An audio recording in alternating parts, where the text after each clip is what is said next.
Man, it's already almost been a week since the new content came out in PSO2, and there's some divisive opinions about it.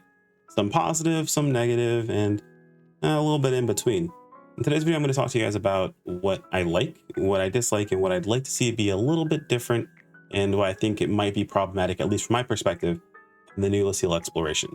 But if you guys are new here, like always, I'm Chrono. I primarily cover PSO2 content. Would much appreciate a subscribe as we work our way towards that 10K mark, hopefully by the end of this year. Anyway, let's go ahead and jump into this. So here we are in my usual creative space. We'll probably have some footage going on in the background of some gameplay from Leciel exploration.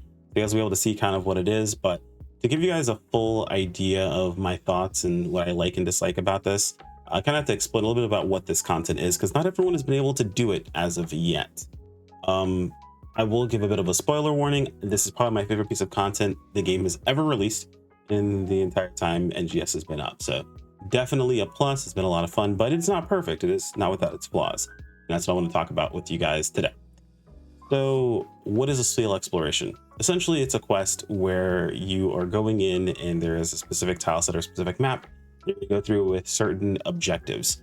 Completing those objectives will give you the corresponding buff that applies to the number that is on the room you're entering. So if you look at your map, you'll see there's like a number 1 or number 2. If you complete that room and complete its objectives, which are, can be anything between killing the enemy, hitting some switches, to figuring out a puzzle, you will get that buff. So you'll get the buff that corresponds with that number.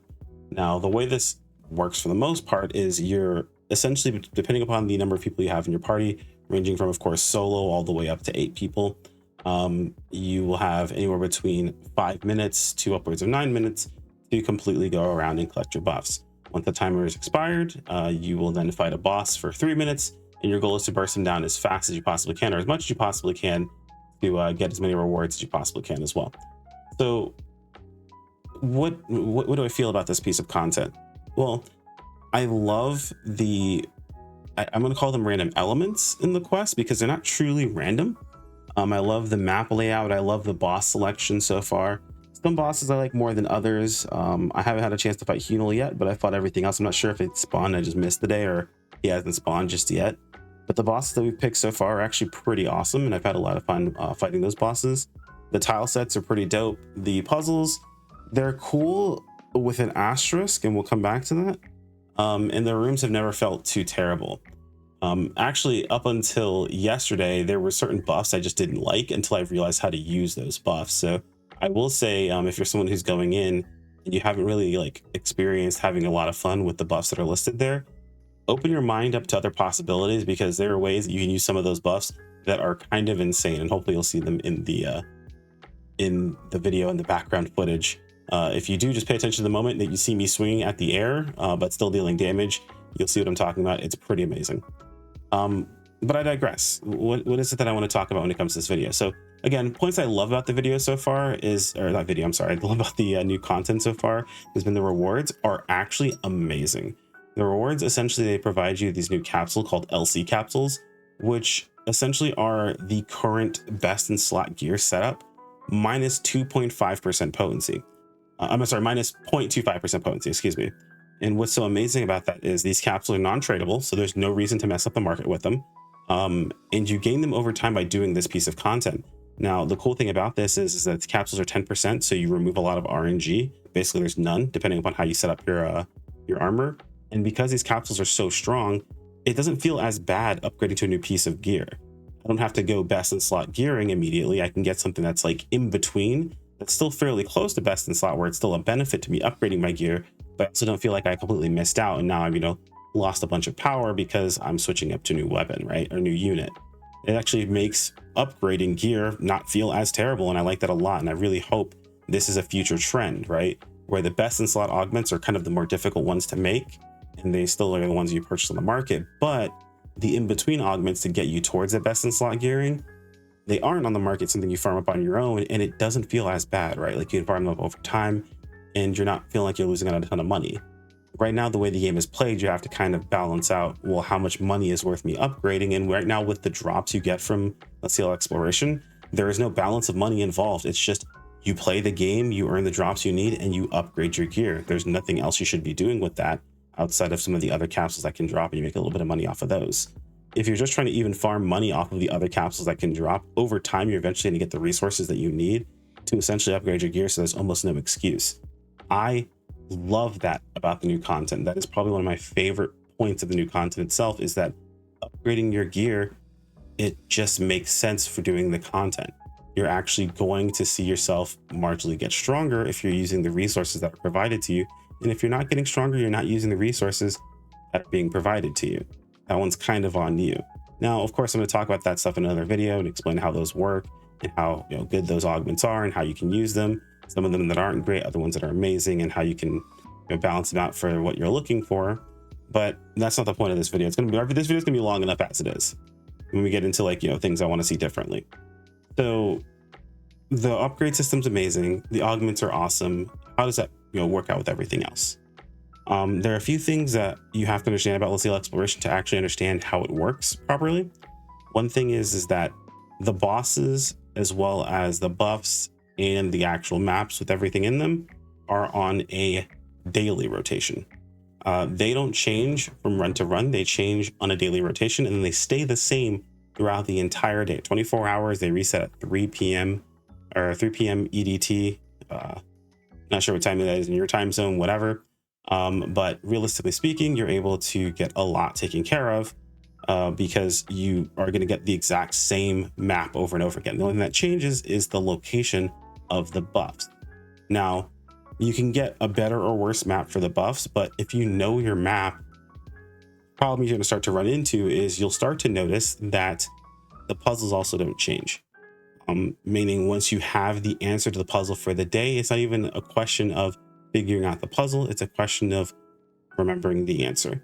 And one thing from before, when I was recording this video, I recorded this video a couple of times a few days back, but before when I was recording this video, I actually predicted, hey, it's only a matter of time before a Twitter account comes up that at the beginning of the day or beginning of a reset just tells you all the answers to the puzzles and the locations and what the boss is. And at the time of recording this video, that Twitter account exists and has existed for a few days now. So I'll try to remember to link it in the video description, but it is exactly what ended up happening. So yeah, that kind of came to fruition, whether you see that as a good or bad thing. Now, I know some people are like, oh, well, it's on a daily rotation, hey, you can just run the thing for the day and you have a good time. Not everyone wants to min-max every single day. I understand that and sentiment, but my concern with the whole daily rotation is that there are some combinations I have seen that just make people not want to play. I've noticed that some bosses players just flat out avoid now. They're not even queuing for the new piece of content because for them, fighting those bosses really isn't fun. And you could always make the argument of get good, but I can tell you right now personally, it's much more palatable dealing with a bad boss combination of bosses. You're dealing with a bad boss when you only have to fight it once versus knowing that you have to fight it every single time for that entire day. Now granted, it isn't the end of the world. I don't mind fighting the same boss over and over again. Actually, some bosses I really like, and you get better at fighting those bosses, though you can practice them over and over again. But it is worth mentioning that you create this sort of situation where people just actively stop dealing with the fight, or they stop dealing with that piece of content on that specific day because it's not resetting each time. Now, I've talked about ways of making concessions, but realistically, not everything that I want is always going to be best for the game. So I'm going to say this with a clause at the very beginning. Just because I think it's a better choice does not mean I think it's the choice that's best suits the game itself. It's just what I think is going to be the most fun for me personally. I can't decide what's going to be most fun for you. So of course, take it with a grain of salt. What you think is more fun is up to you, but keep in mind, guys, these are opinions. It's not something that always is going to be the case. It's not a fact. I'm not saying that, hey, if this was my way, this would be better. It's a situation where I think personally it's going to be more fun for me in this way. I don't decide what's fun for you.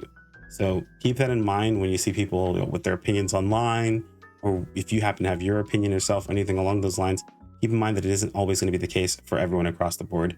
Everyone has different ways of playing this game. Everyone also has different, abilities to play the game itself, and also has different circumstances while playing the game. So each is their own, basically, is what I'm trying to say here. Don't be an asshole. All right.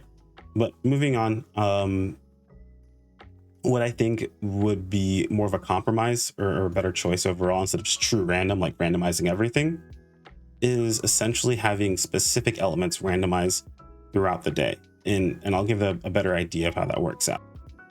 First and foremost, I think the map itself, like the layout of the map, maybe not the rooms, but like the map that we get, I feel like that should cycle every run. The reason for that is because I would get very bored of the map being the same each time we go into it, even if the buffs are in different locations, because at a certain point, you get to the point where you're just running for the puzzle rooms and instantly solving them.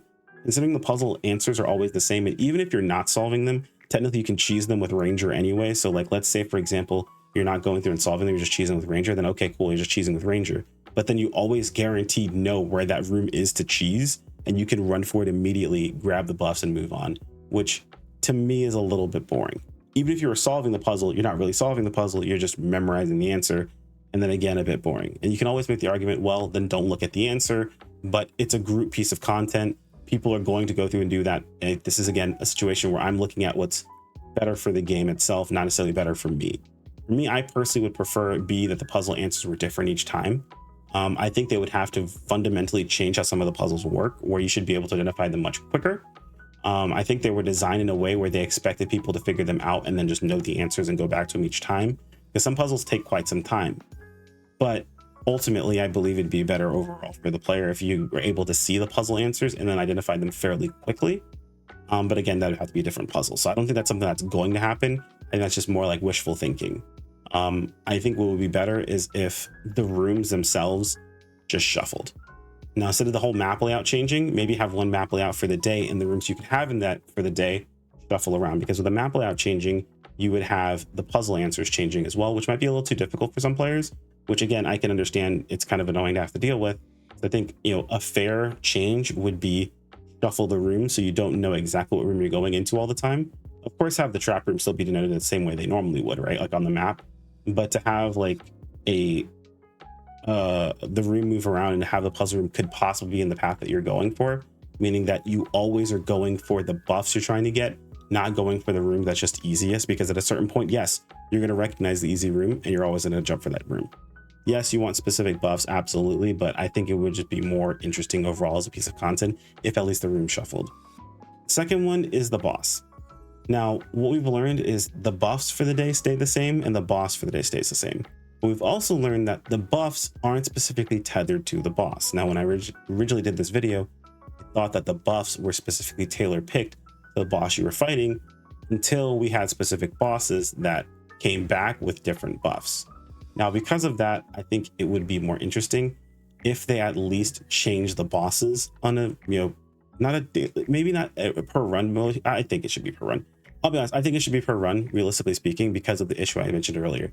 Players just flat out don't want to fight specific bosses, and I can understand that. And I think it's more palatable to deal with, you logging in or you doing a run or whatever, and you get a specific boss. You can get, all right, cool, I don't have to deal with it for this run. I can get a better boss next time, than knowing that every single time you do it, you're gonna have to deal with that same boss. I personally think that if you are someone who's having a difficulty with a specific boss, just fight them. You'll get better at fighting them, but I also think it'd be more palatable overall for that piece of content, especially as we get more bosses. That's gonna be more and more interesting to see different bosses show up, and then maybe have specific days when new content comes out that specific bosses just have a higher chance of them showing up. Especially is gonna suck in situations where they're not like deciding it, it's truly random, where you don't see one of the new bosses for a long period of time. For example, how I still haven't seen Hunel, and I don't know if I just missed him or he hasn't shown up yet. So those situations kind of suck. So I think bosses being randomized per run will be more interesting. And now that we know that the buffs aren't specifically chosen for the bosses, granted some buffs have mechanics with specific bosses, now that we know that they're not specifically chosen that way, I think it'd be more interesting overall. The buffs being the same for the day, I think that's totally fine. I don't think that's really a big deal there. It does make for some more interesting gameplay whenever you do have the buffs randomized throughout the day. I think it would be more interesting, or randomized per run, I guess. But I think it's also important to keep in mind that certain buff situations, certain buff setups are set to complement one another. Things like normal attack damage increase and then healing on normal attacks definitely makes sense to me. So while it would be more fun for the buffs just to be all over the place, where like you have one run that could have like 3 damage buffs and like 2 utility buffs, I think it makes more sense to leave the buffs as they are, where there's like a damage buff, synergistic buff, utility buffs, and defensive buff. I think that just fits better for an actual layout overall. But that's really about it when it comes to Leciel exploration. I know this is a long video, but when it comes right down to it, it has all the elements of essentially almost being perfect. It does everything right, and if nothing were to change, it would still be a fantastic piece of content. And it still is a fantastic piece of content, and it's still something that I probably will run basically all the time if nothing else is going on. Leciel exploration will probably be my primary piece of content that I run, just because I found the most fun and the most enjoyable doing it. Even in situations where I thought beforehand I hated a specific modifier, turns out it's one of my favorites, and I do insane amounts of damage if I use it right. So again, it's more about, you know, just taking some time and getting used to the content. It may not always be exactly what you like. Realistically speaking, no game dev is ever going to make one piece of content that everyone unanimously loves altogether. That's a fool's errand, and it never will be the case. It's about finding what you enjoy out of that piece of content and seeing how it works out for the community itself. I can definitely separate out what I think is fun versus what I think is good for the game. And I think it's very important as a creator to be able to do so whenever providing feedback for a piece of content. This has been a ton of information, guys, and I have taken a long time to put all of this together personally. So I appreciate if you made it all the way to the end of the video. Toss it a like. Let me know what your thoughts are on the new piece of content. I'm going to talk about the LC augments as well, because some people are confused as to why they would release augments that are weaker than the best in slot ones, not realizing how the setup itself can actually work out to your advantage. So we'll talk about that, as well as we'll talk about, you know, the possibility of picking up armor. And of course, by the time this video comes out, servers should be going down for next week, or for this coming up week, which should be the new piece of content. So get yourselves geared up and get ready for a fun fight. Anyway, guys, that's all I've got for you today. Like if you guys enjoyed the video, subscribe when you keep up with more. I'll see you all next time. Take care, everyone. Peace out.